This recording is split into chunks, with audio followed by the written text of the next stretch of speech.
Hello everyone, তো এখন যাচ্ছি আমরা একটু বেড়াতে বলতে এখন যাচ্ছি একটু আমার মামা শ্বশুর বাড়িতে।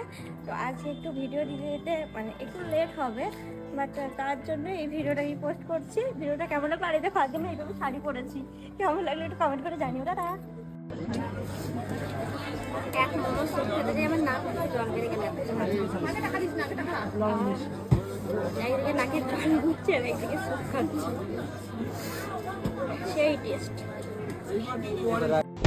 আচ্ছা, কালকে কারুদার দোকান বন্ধ ছিল তাই না? হ্যাঁ, দোকান বন্ধ ছিল।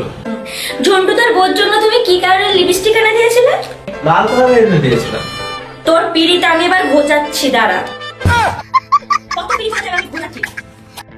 আমি যদি অতই খারাপ তাহলে আমাকে বাড়ি থেকে তাড়িয়ে দাও না কেন? তোমাকে বাড়ি থেকে তাড়িয়ে দিলে মনে হচ্ছে তুমি চলে যাবে। না, তাহলে বলছো কেন? কারণ তোমাকে চ্যালেঞ্জ করতে আমার বিরাট ভালো লাগে। তোমার তো সেই মুরব্বি নেই আমাকে বাড়ি থেকে তাড়ানোর। এই শোনা, দেখো না এই মেয়েটা কত সুন্দর, কি হট এন্ড সেক্সি, দেখো না। দেখবো। সত্যি ভাগ্য করে আমি এমন একটা স্বামী পেয়েছি। तू गया बेटा, अब तू गया।